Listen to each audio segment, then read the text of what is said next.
So he brought out a plain sheet of paper and a pen, and he said, write out the blueprint of your life. All right, happy birthday to me. Yeah, today's my birthday.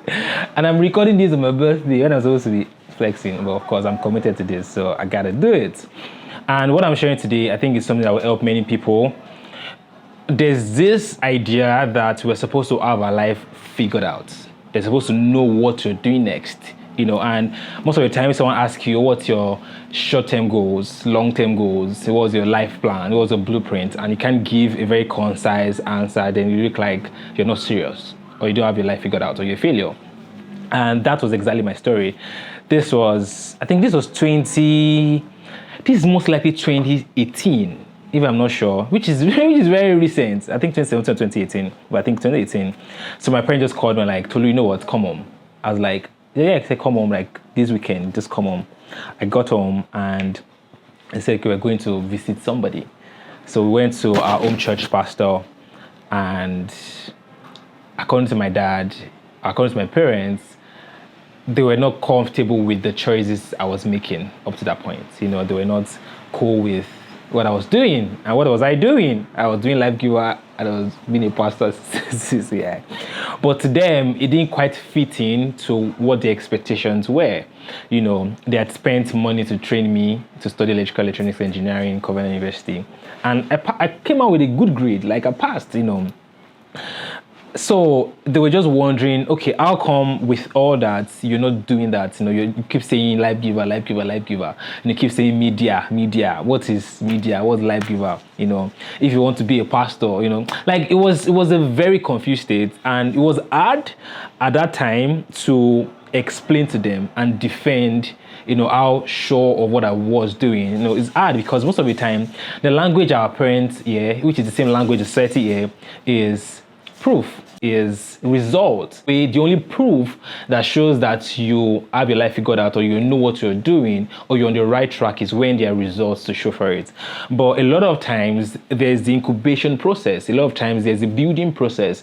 There's a time where the plant is growing roots down and not necessarily out. And even there are times in which the plant is out, but there's no fruit on it, because there's season and time for everything.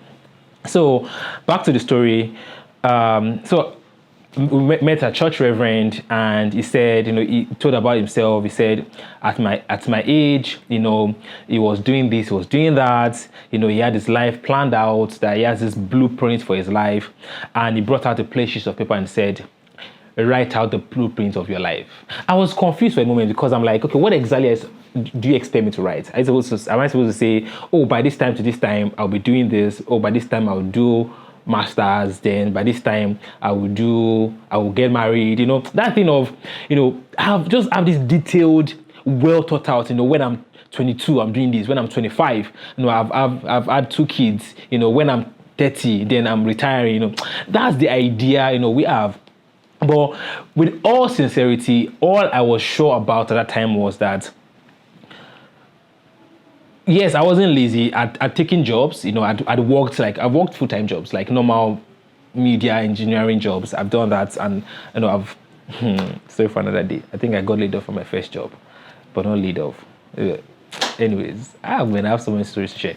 Right, to write you spring. Back to it. So, but that time what I had on my hand, like what I knew at that time was, okay, God was using Life Giver so well, and Life Giver had potential.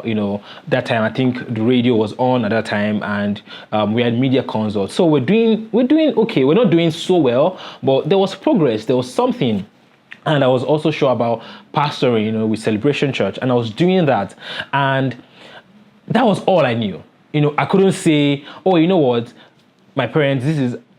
But this also you start eating the fruit of your labor. I start sending you this amount of money every month. I couldn't say that.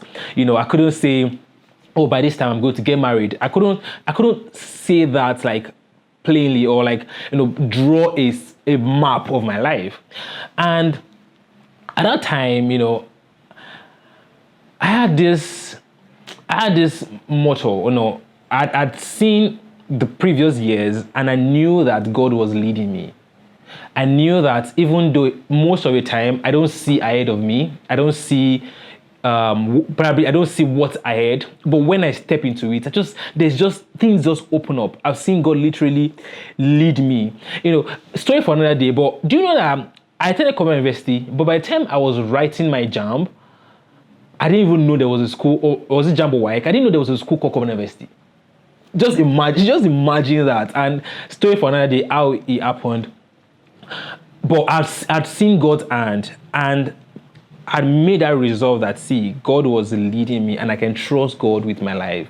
I can trust God with every phase. When He leads me, I can follow. Sometimes He tells me like way ahead, and sometimes all I just know is just a little. And I have this idea of God being a good father that cares about us. And if you have the ideas of fathers, most fathers are proactive in... Okay, think about this. Imagine if you have to be the one to ask your father that, oh, Daddy, it's time for me to go to school. By the time you realize that there's something called education and that you need to get it, you're too old for it. So most of the time, good fathers anticipate the need before you have them. So... and that's the idea of God. If God is truly a father, one of the biggest lessons, you guys see what's going on behind the scene. Joe is trying to lure Raya, but she's not having it. Let me just continue. Leave her. So, God is such a good father that anticipates our needs and meets them. If God is a reactive father, oh God, Alpha, what am I going to do in my life now? Oh, sorry, Shade. That's true. Oh yeah, let me... next, okay, you're supposed to get married. Yeah, let me start arranging. No, like before you know there's a need, He has seen, the psalmist was saying about life. I said it's like a book written. Like He sees the end from the beginning. He has ordained it, He has authored our life, and that's so beautiful. And it gives me that sense of absolute peace, even when I don't know what's going on at that time, even when I can't explain, when I don't have result to show, when I can't explain to my parents or to their pastor that, oh, this is what I'm doing in my life. But I can rest, I can be at peace in the fact that God, being a good father that cares, loves me, and is able. It's one thing for God to love and care about you and want to do good things for you and not have the capacity to do it. But I know that He loves me and He has the capacity to do it, and I can trust you in my life, So I just focus on where I am. When I was working, I gave the best to the job I was doing. When I wasn't working anymore and all I had was Life Giver, I remember no light. I go to the barbing salon, carry my laptop to the barbing salon, stay there. Be like, dude, what are you doing here? And they got used to seeing me. It wasn't the easiest thing to do. But that was all I had at that time. So I gave it the best. So this is a message to somebody. It's okay if you don't have your life all planned out and all figured out. Whatever you're unfine to do right now, give it your best. Give it your best. When opportunities open up, take it. And that's another thing I see with people. They sometimes knowing the blueprint of your life or like having plans, sometimes for many people is limiting because they say, oh, I'm supposed to be doing this. God said I'll be doing catering work. Now, there's an opportunity to do something else, oil and gas. I'm like, no, that's not what God told me. But we can trust God step by step, phase by phase. The vision and the plan He has given you and He has told you, they will come to pass. Why? It is God that is working in you to will and to do His pleasure. You're not committed to God's plan than He is. And His plan for your life is His plan. He will fulfill it. No. So I just hope this gives somebody a sense of peace, a sense of assurance that it's okay to be lost. It's okay to be lost sometimes. It's okay to not have it figured out sometimes. As long as you don't let it stop you from showing up every day, from giving it your best, from improving yourself. I know there's so many other stories to it. I learned skills. I picked up skills. I learned how to do this, how to use the camera, how to edit videos, how to take pictures, how to record audio, how to do podcasts. I learned all these things, and they all are coming together now, even though some of them I probably don't use them anymore. So I think I've said enough. So yes, that's today's T's thought at 30, and I really hope it helps somebody, it encourages somebody. And trust me, this is not an excuse to not plan. This is not an excuse to just fold your hands and just expect things to fall into place.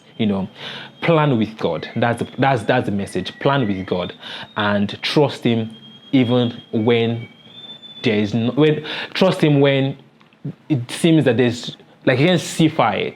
Trust Him when all you have is just the short plan, and when you have the big plan along with it. Thank you, and thank you for all the birthday love and all the birthday wishes. I'm so grateful. And by the way, now that you figure it out, I'm not doing all the 30 before today. I'll continue till the 30 is over. So remember to subscribe, remember to like, remember to follow, and tell somebody about this.